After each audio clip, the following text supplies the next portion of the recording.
Well, from Nordic walking in England to bungee jumping in Aotearoa, our next guests are on an epic adventure. Que tal se você chamasse a sua família?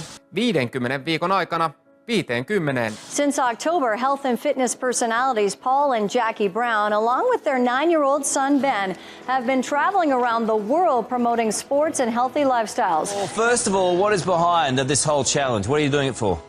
Well, Carl, it's pretty simple. Jacqui and I have been in the health club industry all of our lives. You know, we love fitness, we love exercise, and we love sports. And over the last 30 or so years, we've seen a massive decline in activity levels in our kids. You've only got to look around and see how much time they spend playing on their computer screens, watching videos and the like. And there's a lack of balance there. Obesity has doubled in the last 10 years. It is going to double again in the next 7. And everywhere we go, we're going to visit schools and talk to kids and basically say, look, just find something, get some type of activity in your lives. We figured if we could prove to the world that we can find 50 different sports to do in 50 weeks, then surely every family out there can find at least one sport that they could do on a regular basis.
Sports in 50 weeks brings us to Kostroma, north of Moscow in Russia.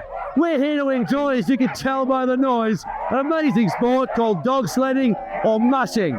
And like all sports that involve man and beast, the dogs have to work hard, but so do we. We're going to keep these sleds straight. We're going to push them up the hill. We're going to be going across creeks and all sorts of terrain. It's a beautiful snowy day here in Russia, and best of all, it's Christmas Eve.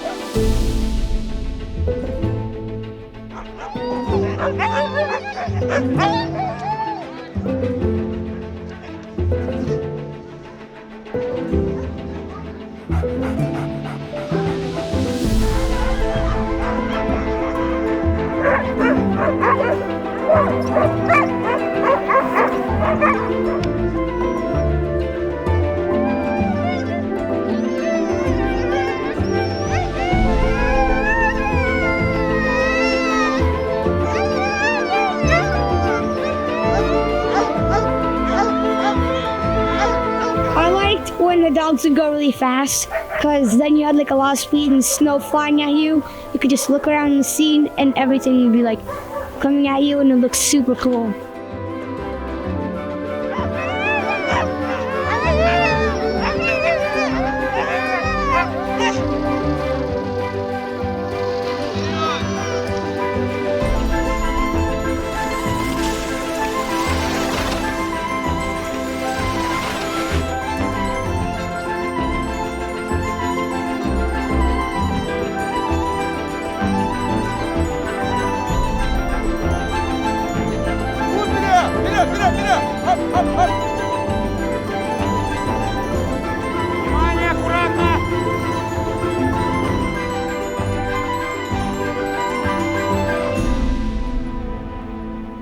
Well, that was absolutely fabulous. We've had 48 hours of dog sledding up here in Russia. It was a great workout, wasn't it, honey?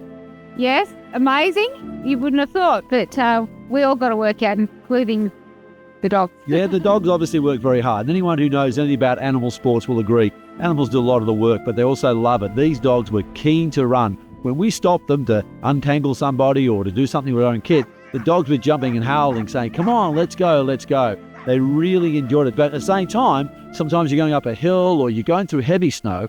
And, you know, for a dog team, that's hard work. So you get off the sled, you run behind it, or you scoot, you skate, you do whatever you can to make their load lighter. So you're working together all the time, plus you're jumping off the sled to steer it. Did you have to do that? All the time, yeah.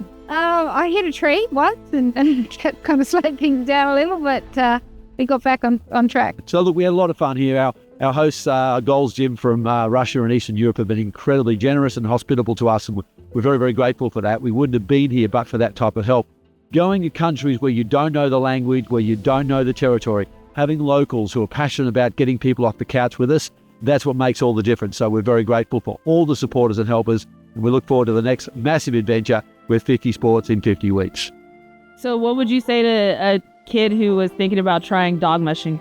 I would say it's awesome. You should go for it. Find your dog that likes you and you like them, and then you'll be ready.